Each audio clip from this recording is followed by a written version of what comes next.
Obviously. और separation of powers का जो कॉन्सेप्ट है वो कॉन्स्टिट्यूशन में ही दे रखा है। The judiciary would be free from every executive and legislative interference is something that is given in the constitution, right. It is a part of DPSP, ये directive principle का बात है। तो सोचने वाली बात है, अगर कॉन्स्टिट्यूशन में ही इस चीज का प्रावधान है कि जुडिशरी को सेपरेट रखा जाएगा तो उसे रखना जरूरी है। ठीक है, तो separation of powers basically governance के तीनों ऑर्गन एकदम सेपरेट रहेंगे, दो तीनों में से एक दूसरे की पावर्स में कोई भी इंटरफेयर नहीं करेगा। ऑर्गन्स के बारे में हमें पता ही है, पहला ऑर्गन है लेजिस्लेचर जो कि लॉ बनाता है, दूसरा है एग्जीक्यूटिव जो उन लॉज को इम्प्लीमेंट करता है, और तीसरा है जुडिशरी जो उन लॉज को कॉन्स्टिट्यूशनल पैरामीटर्स पे जज करता है, ताकि ये कंफर्म किया जा सके कोई भी लॉ, कोई भी एक्शन लेजिस्लेचर का कॉन्स्टिट्यूशनल गारंटीज को वायलेट नहीं कर रहा। ठीक है, और इसी वजह से कॉन्स्टिट्यूशन में या कॉन्स्टिट्यूशनल जो रोल है जुडिशरी का, उसकी वजह से उसे गार्डियन ऑफ द कॉन्स्टिट्यूशन या प्रोटेक्टर ऑफ द कॉन्स्टिट्यूशन का भी टाइटल दिया जाता है। ठीक है, आर्टिकल 124 से सुप्रीम कोर्ट के प्रोविजंस की शुरुआत होती है। Article 124 in the beginning only establishes Supreme Court as the apex appellate authority in the country. ठीक, तो अपील सबसे आखिर में सुप्रीम कोर्ट के पास जाती है। सबसे बड़ा कोर्ट है इस देश का, एक ही कोर्ट है, न्यू दिल्ली में इसकी सीट है। लेकिन अगर जरूरत के हिसाब से या किसी भी वजह से सुप्रीम कोर्ट को कहीं और सीट बनानी पड़ती है तो उनके पास ये करने की भी पावर है।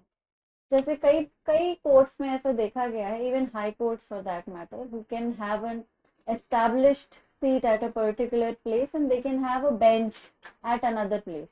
जैसे यूपी में इलाहाबाद हाई कोर्ट है, ठीक है, हाई कोर्ट इलाहाबाद में है, हाई कोर्ट इलाहाबाद में है, लेकिन इलाहाबाद हाई कोर्ट की बेंच लखनऊ में भी है। तो they have the same powers that the high court possesses, but it is not a full-fledged high court, it is just a bench which can deal matters that the high court in Allahabad might not be able to. ठीक, high supreme court ने 28 जनवरी 1950 से अपनी functioning शुरू कर दी थी, मतलब 2 days after the constitution got enforced officially supreme court ने अपनी फंक्शनिंग शुरू कर दी थी and it replaced the federal court of India जिसे 1937 में सेटअप किया गया था, एंड प्रीवी काउंसिल जो कि उस देश की हाईएस्ट एपेलेट अथॉरिटी था।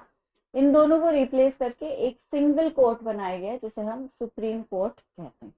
ठीक, the role of the supreme court is extremely important.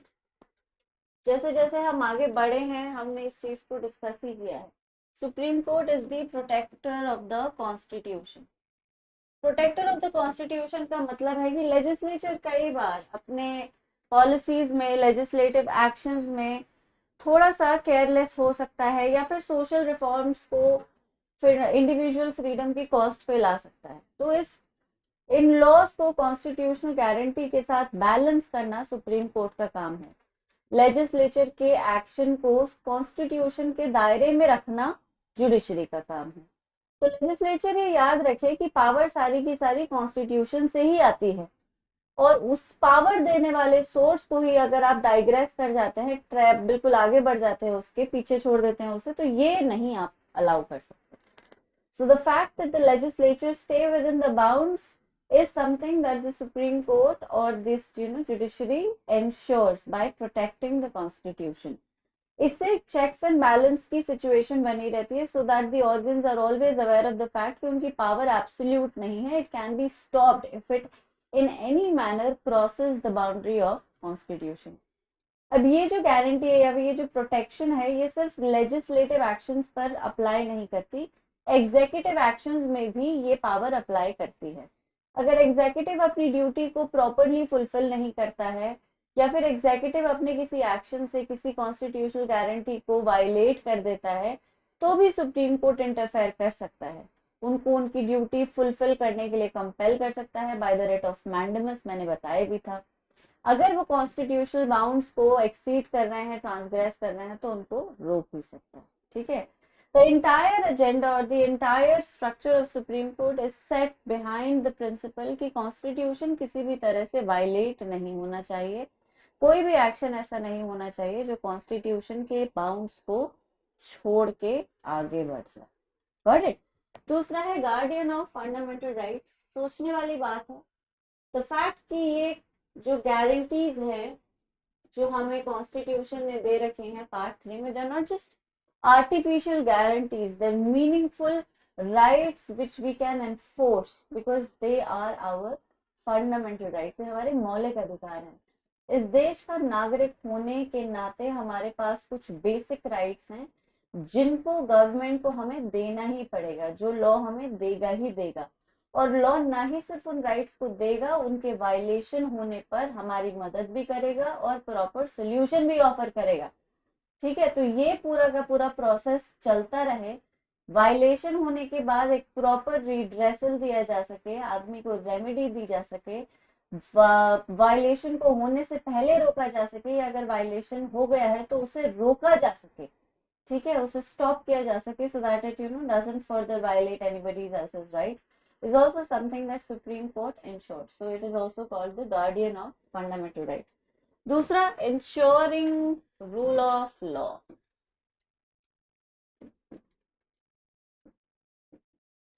अब ये काम सिर्फ और सिर्फ सुप्रीम कोर्ट का नहीं है, ये जुडिशरी का काम है, माइंड यू।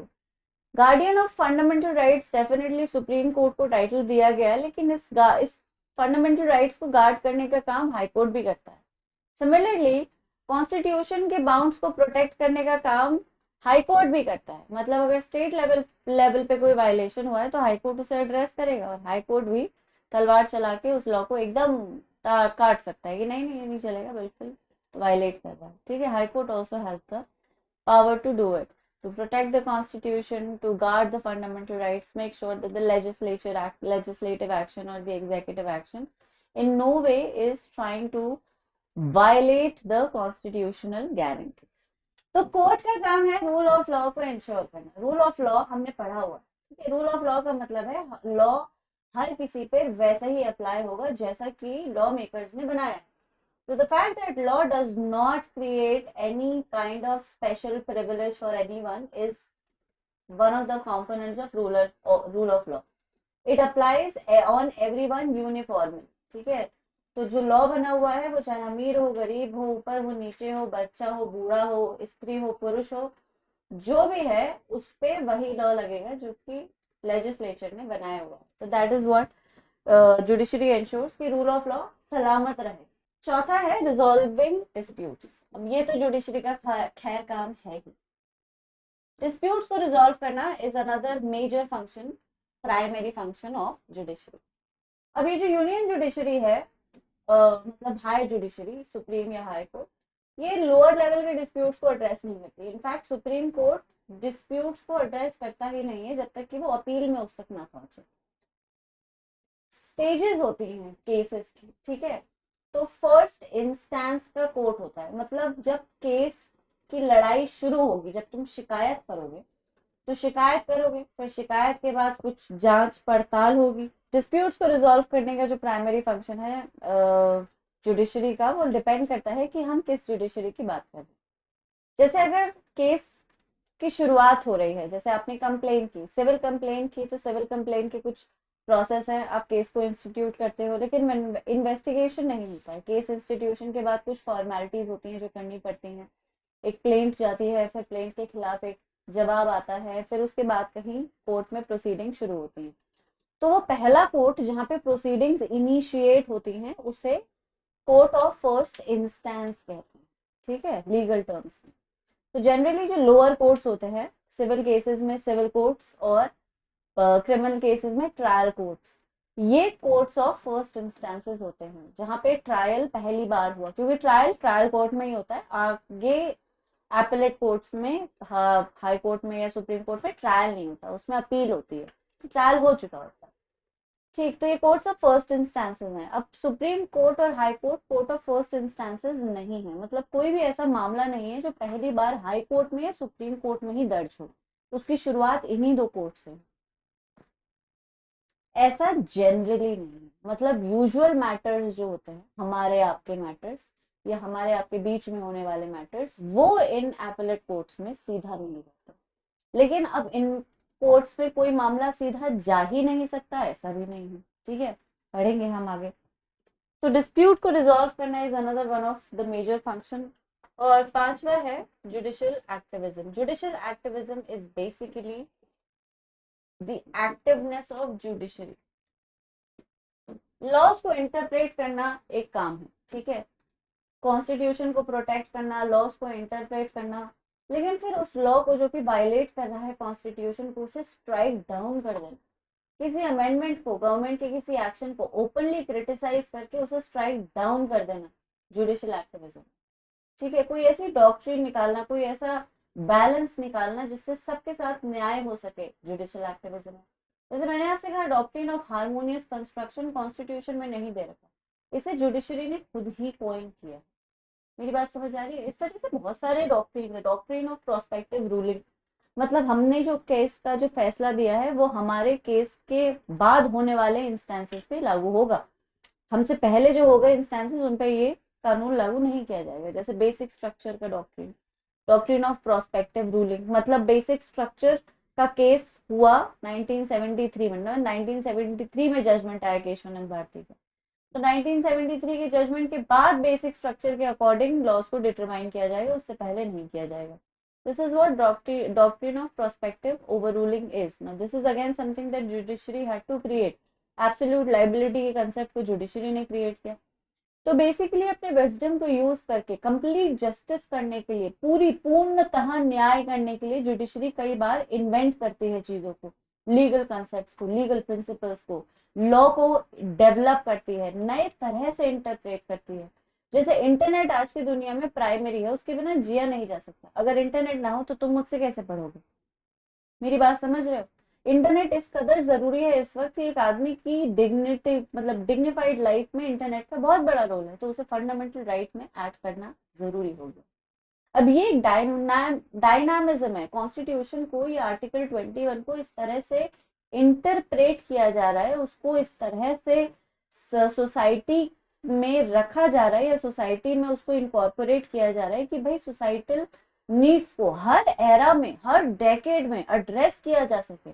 आर्टिकल 21 किसी भी शताब्दी के लोगों के ऊपर लागू हो सके, उनको बचाव दे सके, उनकी डिग्निटी को प्रोटेक्ट कर सके। आर्टिकल 21 ऐसा था थोड़ी, एक लाइन का आर्टिकल था, लेकिन इसे इंटरप्रेट किया गया इस तरह से कि वो हमेशा कॉन्टेक्सचुअल रहेगा। हमारे बाद और 50 जनरेशन आर्टिकल 21 को बिल्कुल वैसे ही यूज कर सकती है जैसे हम उसे यूज कर रहे हैं। क्यों? क्योंकि उसे वैसे इंटरप्रेट किया गया। इसे कहते हैं जुडिशियल एक्टिविज्म।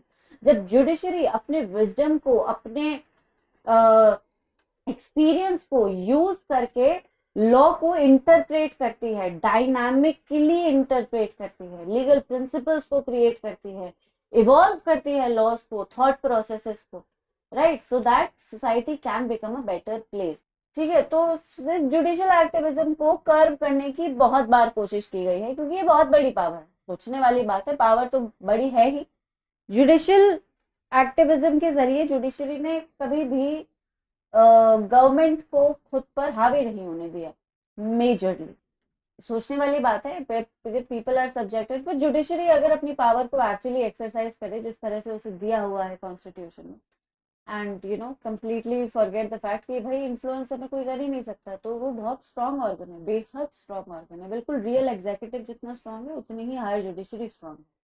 सोचो, इलाहाबाद हाईकोर्ट ने प्राइम मिनिस्टर के इलेक्शन को चैलेंज कर दिया, कितना स्ट्रॉन्ग कोर्ट था, कितनी भयानक बेंच थी वो, जिसने कहा प्राइम मिनिस्टर, वो प्राइम मिनिस्टर जो इतनी ज्यादा मैग्नेटिक और इतनी स्ट्रॉन्ग थी, भाई कॉन्स्टिट्यूशन को जड़ से उखाड़ के कूड़े में फेंकने का दम रखती थी। जुडिशरी में सीधा जाता ही नहीं, ऐसा नहीं है, लेकिन उन केस की सर्टेन कैटेगरी है, मतलब it is a very unusual set of circumstances in which you can make High Court or Supreme Court the court of first instance. It is not impossible. Constitution provides for it, but it is used in limited circumstances. It is not the usual convention.